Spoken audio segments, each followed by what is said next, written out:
Hello students, welcome to your English class. Today we are going to discuss about the preparation for the examination.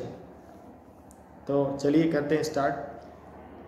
First जो passage है आपका, उसमें 10 marks में आपके ये passage रहेगा। 1 मार्क्स के इसमें आंसर रहेंगे। ऑब्जेक्टिव टाइप भी हो सकते हैं, 1 लाइन आंसर भी हो सकते हैं। तो 10 नंबर के आपको ये पैसेज में से फाइंड आउट करना है। अब वो पैसेज का जो क्रम है वो 1 भी आ सकता है, 2 भी आ सकते हैं। 2 आते हैं तो 5 मार्क्स के आएंगे और 1 आता है तो 10 नंबर का आएगा। अब सेकंड जो आपका क्वेश्चन है वो नोट मेकिंग का है, जिसमें हम पॉइंट्स को क्लैरिफाई करते हैं। और इसके बाद हमारा थर्ड क्वेश्चन रहेगा कंपोजिशन। कंपोजिशन में 5 टॉपिक को रखा गया है, जिसमें फर्स्ट है हमारा notice, second advertisement, third poster, invitation and message. इन में से कोई 2 हमारे लिए क्वेश्चन में करने के लिए आएंगे और उनमें से दोनों में से चॉइस होगी, तो चॉइस में से एक हम इसको सॉल्व करेंगे। अब क्वेश्चन नंबर जो नेक्स्ट है हमारा फोर्थ, वो रहेगा हमारा लेटर का। एक फॉर्मल और इनफॉर्मल अथवा में रहेंगे।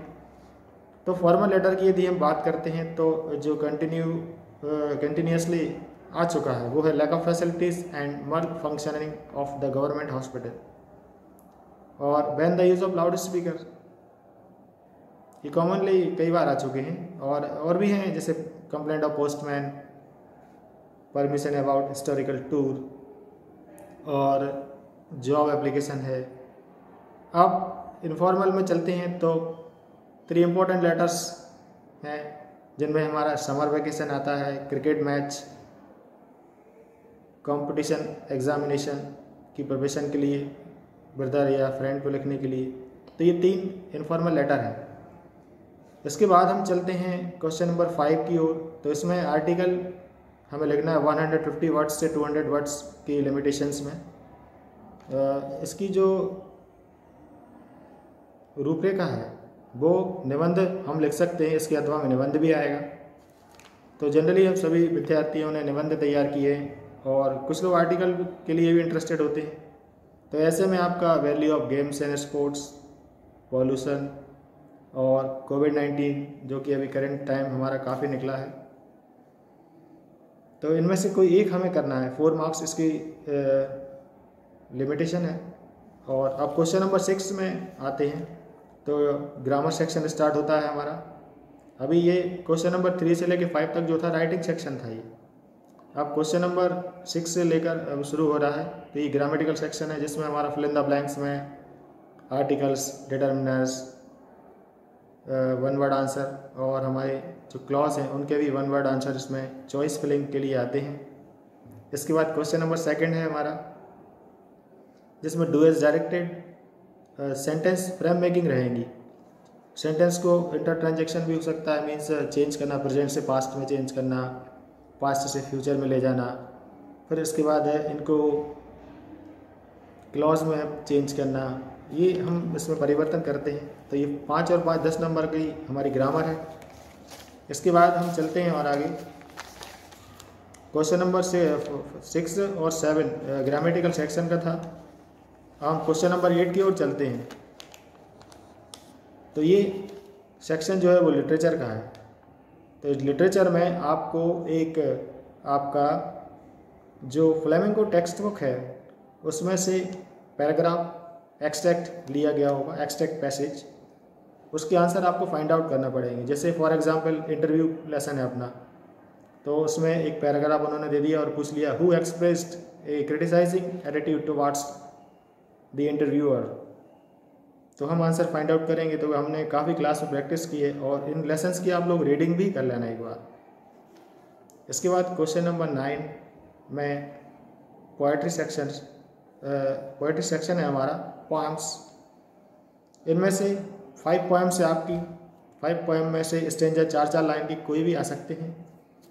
तो इनमें 2 कॉमन क्वेश्चन बनते हैं, एक तो पोएम नेम, दूसरा पोएट नेम। तो 5 पोएम्स है हमारी। तो 5 पोएम्स में से 5 उसके पोएट हो गए और 5 पोएम हो गई। तो 10 नेम्स है, हमें 2 मार्क्स की स्कोरिंग हो रही है, तो ये अच्छा है। अब इसके बाद 9 क्वेश्चन जो पोएम का है, इसी के 9th के जो बी सेक्शन है उसमें हमारा जो स्टार्स और सप्लीमेंट्री जो रीडर अपनी बुक है उसमें से एक पैसेज आएगा जो लेसन हमारे हैं प्रोज सेक्शन में से, उन्हीं में से आंसर हमें फाइंड आउट करना है। इसके बाद क्वेश्चन नंबर 10 जो है answer this questions about 30 words. तो ये जो क्वेश्चन आपके होंगे शॉर्ट आंसर्स जो कि आपके किसके रहेंगे, फ्लेमिंगो के जो बुक है उसके रहेंगे। इसके बाद क्वेश्चन नंबर 11 है आपका answer the following questions in brief. ये भी शॉर्ट आंसर्स कैटेगरी में है और ये जो क्वेश्चन आपके रहेंगे ये पोएम पर डिपेंड रहेंगे, पोएम्स के रहेंगे ये आंसर। तो देखिए पोएम में ये जो निकला आपका क्रम 3 मार्क्स के, तो ये एक्सैक्ट पोएम की जो लाइनों में से हमें फाइंड आउट करना है। अब ये 2 मार्क्स के 3 क्वेश्चन रहेंगे, 6 टोटल 6 के, तो 6 और 3 9 मार्क्स का जो क्राइटेरिया है वो हमारी पोएम का है। तो 3 आंसर में से हमें ये 3 ही करना है और चॉइस में 4 भी आ सकते हैं, 5 भी आ सकते हैं। और अभी जैसे कि हमने देखा गवर्नमेंट स्कूल्स में 3 दिए थे, 3 ही करना थे हमें उसमें। अब क्वेश्चन नंबर 12 की ओर चलते हैं। तो answer the following questions in brief. तो ये हमारी विस्टार्स के शॉर्ट आंसर्स हैं। विस्टार्स में जैसे for example who was the tiger king या who is a tiger king, why does he get this name, will doctor Sadav be arrested on the charge of harbouring an enemy. इस तरीके के answer आ सकते हैं। अब क्वेश्चन नंबर 13 है जो हमारा फ्लेमिंगो टेक्स्ट बुक का लॉन्ग आंसर है, जो जिसकी लिमिटेशन जो है वो है 75 वर्ड्स में हमें इसका आंसर देना है। जैसे for example how did M Hamel display his love for the French language. तो ये 13वें नंबर पर हमारा प्रश्न रहेगा। 75 शब्दों में हमें इसका उत्तर लिखना है। अब क्वेश्चन नंबर 14 की ओर चलते हैं जो ये भी 75 वर्ड्स की शब्द सीमा में हमें इसको लिखना है। तो ये चॉइस में भी आ सकता है और विदाउट चॉइस में भी आ सकता है। अब इसमें देखिए एक जो है जो पोएट्री सेक्शन का है तो 9 मार्क्स हम ऊपर टैली कर चुके हैं, 9 + 3 12 मार्क्स पोएम क्राइटेरिया का सेक्शन है। तो वाट डज इसका एग्जाम्पल देखिए, what does the poet want for the children of the slums, how can their lives be made to change.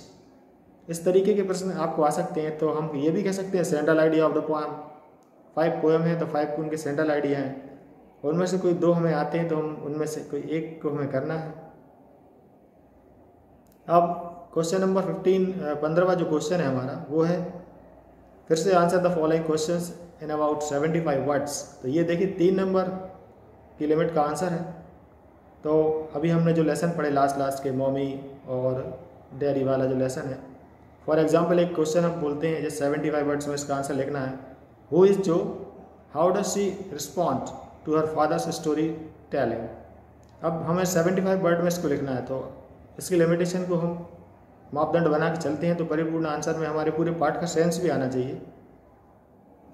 तो ये हमारा 15 क्वेश्चन का प्रारूप के द्वारा निर्धारित किया गया है। इस पैटर्न को हम ध्यान रखकर ही तैयारी करें और सिक्वेंसली ही क्वेश्चंस को फ्रेम करके उनके आंसर की लिमिट को ध्यान में रखते हुए आंसर को लिखें ताकि आप अच्छे से परीक्षा की ओर अग्रसर हो सकें।